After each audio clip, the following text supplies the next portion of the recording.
This episode of The Edge is brought to you by Audible.com, offering more than 180,000 titles for smartphone, tablet, and desktop. To get a free audiobook of your choice and help Trek.fm at the same time, visit audibletrial.com/trekfm. And also by Enterprise in Space, an international program of the nonprofit National Space Society. Find out how you can help science and education and become a virtual crew member aboard the NSS Enterprise Orbiter by visiting enterpriseinspace.org. And if you want to join the conversation and share your thoughts on this episode, join the Babel Conference, our listeners group on Facebook. Just type BABEL into the Facebook search field. We look forward to seeing you there. You're listening to Trek FM. What have you done out there on the edge of Federation space?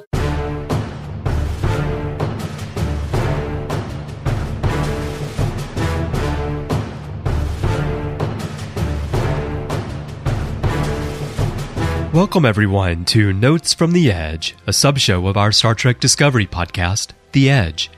I'm C Bryan Jones, or Chris, and I'll be your host as we flip through the pages of our notebook.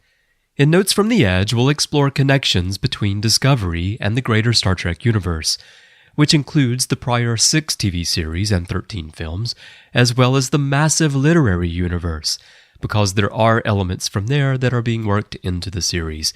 And we'll also delve into some of the ideas unique to Discovery. I kick off each episode of Notes with my thoughts on the latest episode of Discovery, which this time means Vaulting Ambition. This is going to be a short episode of Notes from the Edge because, as you may be able to tell from my voice, I'm very sick. I'm actually confined to bed with a high fever this weekend, but I didn't want to skip a week since these shows are tied so closely to the currently airing episodes of Discovery, so I've crawled out of bed long enough to record this for you. Anyway, I'll cover 4 main points in the thoughts section: Georgiou and Burnham, Lorca, Ash Voqler, although really it's Saru and L'Rell, and Stamets and Culber. Then in the notes section, I'll talk briefly about the Imperial flagship. To start, I'll say that I really liked this episode. I remember watching it the first time I got to the end, and I just tweeted, "I see. Full stop." Good episode. It was shorter, yes, a point I've seen many fans raise, but they packed so much into those 38 minutes. And once again, although we're in the mirror universe, we've got a real story going here that remains more character-driven and isn't focusing on the mirror universe playbox so much. So that's great. Now, let's talk about one thing that I predicted last week that was confirmed just 10 minutes into this episode. You could have died hunting that traitor across the universe. I am so happy you didn't.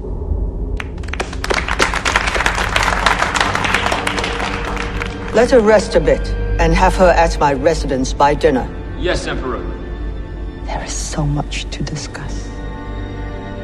Everything will be the way it was. Dear daughter. Georgiou raised Burnham in this universe. That was pretty easy to see coming, actually, after the reveal of Georgiou as Emperor in the last episode, but it makes the face-off between the two of them even better. The next thing I want to talk about is the one great reveal of the series. You brought us a gift. Captain Gabriel Lorca. Delivered to the Emperor's justice. And long overdue.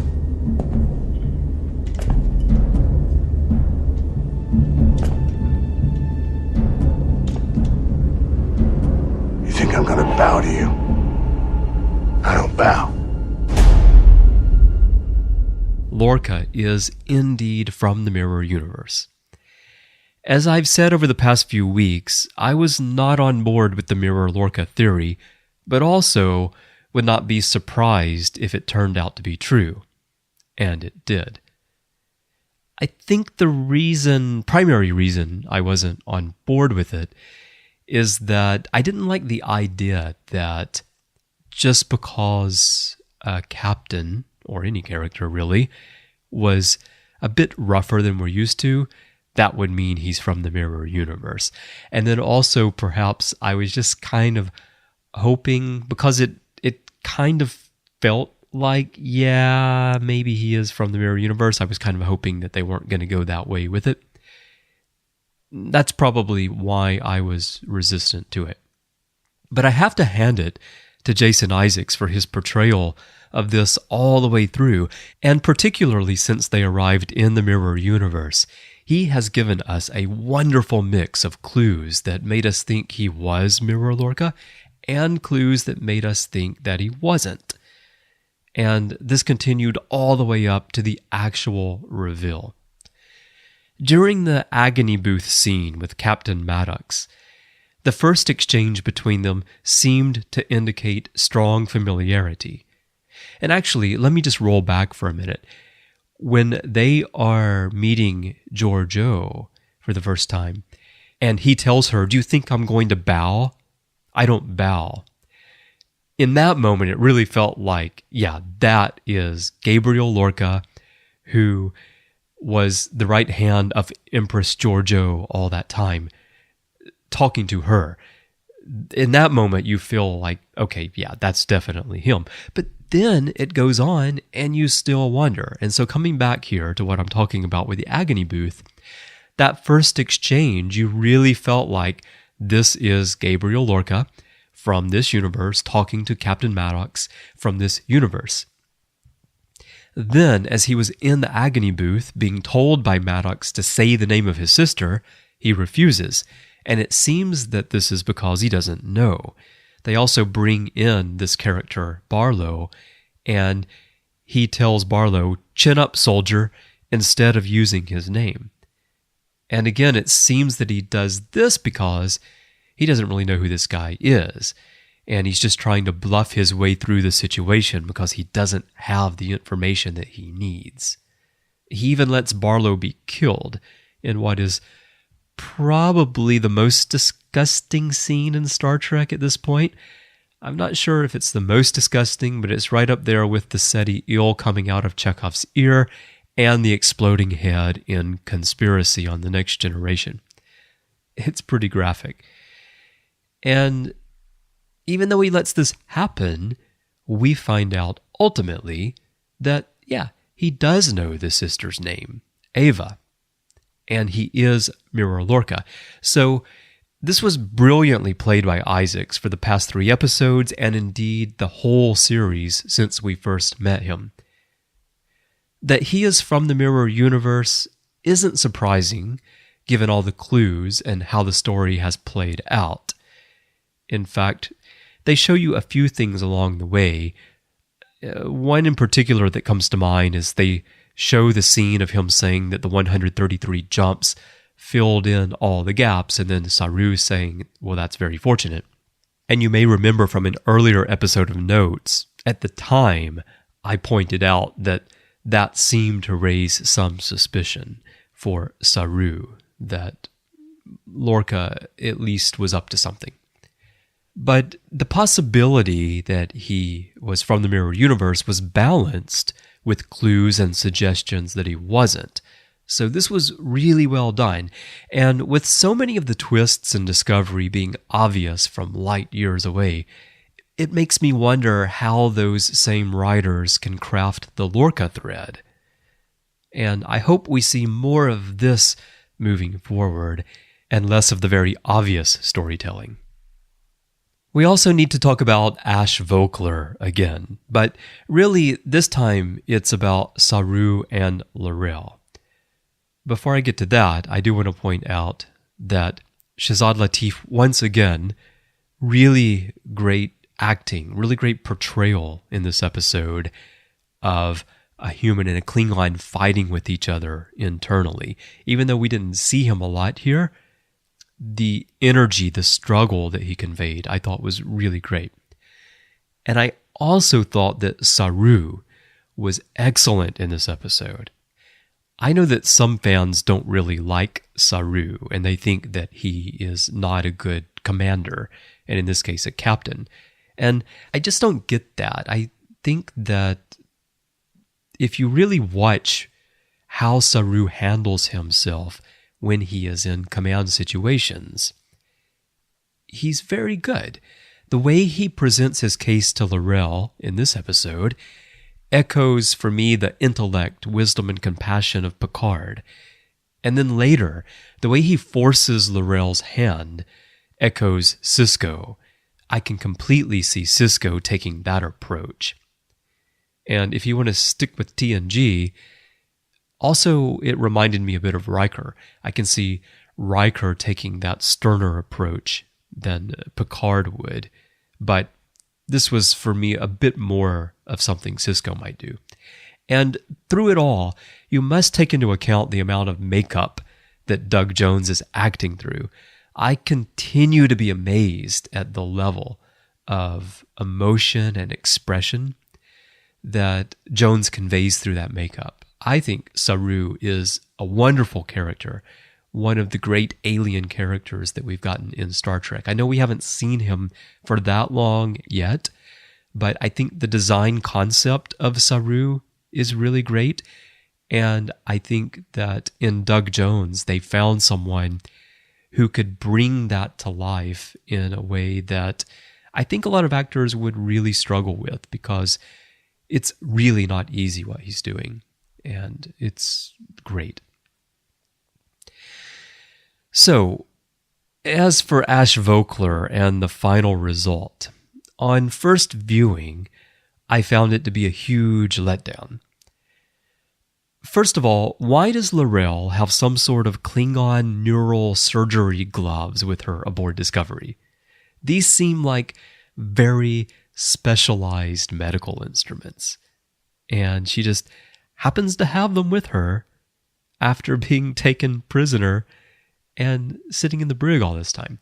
It's a little bit strange, but let's just assume she keeps them in her pocket in case she needs to help Voq. The real question is, why is it so easy to undo the transformation that merged the minds of a human and a Klingon?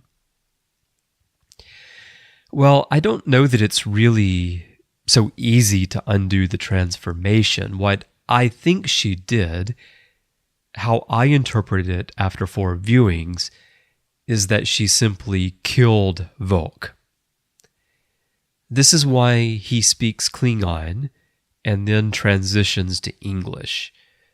This is why we see that montage of scenes with her and Voq. And this is why she howls. It has been well established that Klingons howl upon the death of a fellow warrior, and that certainly seems to be what she's doing here. And because the procedure is so short, which is one reason I found it odd at first, it seems that she simply killed Voq. There is no way for her to actually separate the two because they're sharing one body. And because she saw Voq as a great warrior, she would want to give him an honorable death. And I think that's what we've seen here. We'll probably find out a bit more about what happened in the next episode, but I think that we're going to see Tyler live on as just Ash Tyler. And I think Voq is gone. Although we could see Mirror Voq again, it's of course unclear whether Voq, Sarek, and the other rebels survived the bombardment of the planet, but it's certainly reasonable to believe that they did escape. Although we only have a few episodes left, so there's not a lot of time to work more stuff in, but we'll see. One more point to talk about is Stamets and Culber. I'm not convinced Culber is really dead. I mean, he is dead, but he doesn't have to remain dead. And the Culber that we see in this episode isn't really Culber, and it's not Culber's ghost or anything like that. What we see here is a construct in Stamets' mind, a way for the mycelium network to speak to him in familiar terms. So it's the manifestation of Culber and what Culber means to Stamets. And the scene between Stamets and Culber was beautiful. Of course, the opera really added greatly to the scene, but the dialogue is the kind of dialogue and the kind of personal commentary that I love about Star Trek and science fiction in general. I know that many fans are upset about the death of Culber, and I understand why, but the writers clearly had a reason for Culber dying that is tied to what they are doing with Stamets' character. As I have said time and again, if we aspire to a world of true equality, well, this is going to happen. It's real life. The writers should have the freedom to tell their story, and the viewers should have the patience to see where it is going. And for me, the effect that the death of Culber has on Stamets, and again, I think we'll see Culber back, but the effect that this turn of events has had on Stamets is very powerful, and it's what the best Star Trek storytelling is about. And it's not about gender, and it's not about sexual orientation. It's about how two people impact each other's lives, and all that other stuff around it doesn't matter. It's the connection between these two living beings who, like all of us, are on this journey in this universe. That's what's important here. And I think that's being overlooked. And I would like to see where they're going to go with this part of the story. And regardless of what happens, I would like to thank Anthony Rapp and Wilson Cruz for a wonderful scene in this episode. It was so poignant and, yeah, it's just really beautiful. Now, because I'm sick, which I'm sure is quite obvious to you at this point, as I've been talking for about 15 minutes, and because mainly I just wanted to get my thoughts on the episode out to you since that's timely, I'm only going to cover one item in notes. Course confirmed to Imperial flagship ISS Charon. Classified coordinates, distance 27 million kilometers. We get to see the Imperial flagship in this episode, the ISS Charon. I love that, given the excesses of the Empire, it is apparently what happens when you take the Love Boat and merge it with the Las Vegas Strip. The design of this ship is brilliantly gaudy, and the naming of the ship is also very appropriate. You probably know Charon as Pluto's largest moon. Actually, today they are considered more like a double planetoid system because Charon is fully half the size of Pluto, which is itself too small to be classified as a planet, although I still think of it as one because I grew up with it being one. And the barycenter, the center of mass around which Charon orbits, is outside of Pluto, so the point that they're orbiting is sort of not in the middle, but it's also not... Charon is not simply orbiting Pluto. Anyway, enough astronomy there. Pluto, as you know, is also the god of the underworld in classical mythology, and is the ruler of what came to be known as Hades, which was originally the name of the god himself. In Hades, there are two rivers, the Styx and the Acheron. And those two rivers divide the realms of the living and the dead. And Charon is the ferryman who transports the damned across these rivers. So just looking at the ISS Charon during the flybys that we got in this episode gives that feeling of the voyage of the damned. So I think it's a really nice choice of name. And I also think the design of it just makes you feel like you're in the underworld. So I love the creative choices that they made with this ship. And the fact that it's just design-wise, it's its own thing. And it's so gaudy. All right, those are the notes from the Edge for week 12 of Star Trek Discovery. Notes is just part of our coverage of Star Trek Discovery. Be sure to check out our coverage throughout the week. We do 5 shows every week on Monday nights at 9 p.m. Pacific, 6 p.m. Eastern. Brandy and Bruce go live on YouTube with Live from the Edge, and you can take part in the show by interacting with them on Twitter or through chat.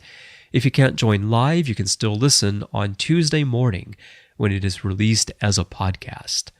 We also have commentary tracks each Wednesday. That's with Mike and usually Max, sometimes a different guest. That's Tracks from the Edge. We discuss your feedback on postcards from the Edge on Thursday with Amy. And of course, you can catch the full analysis on the Edge main show with Brandon and guests on Friday.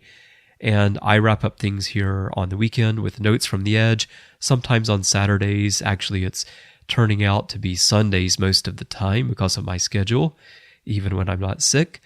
And that's the place for these kinds of deep dive links into Discovery and the broader franchise, even though today's episode was really just my thoughts. But go back through the catalog if this happens to be the first episode of Notes that you're hearing, and you'll get a better feel for what Notes is normally like. And you'll find all of these various sub-shows of The Edge in the main feed for The Edge and in the Trek FM master feed. And all along the way, we'd love to hear your thoughts on Discovery. The best place to do that is in the Babel Conference. That's our listeners group on Facebook, where Amy Nelson will collect your feedback for postcards from The Edge. Just type Babel, B-A-B-E-L, into the search field on Facebook, and it should come right up. If it doesn't, type in the full name, the Babel Conference, and you'll find it. It is a closed group, so if you're not yet a member, you'll need to click Join and answer 2 simple questions, and then an administrator will let you in. You can also find us on Twitter at TrekFM or send us an email using the contact form on our website at trek.fm/contact. Just choose to send to a show and choose the Edge, and that'll come to all the various hosts on all the different flavors of the Edge. If you'd like to find me personally, you can find me there in the Babel Conference, of course, but perhaps the best place to converse with me is on Twitter. That's where I'm most active.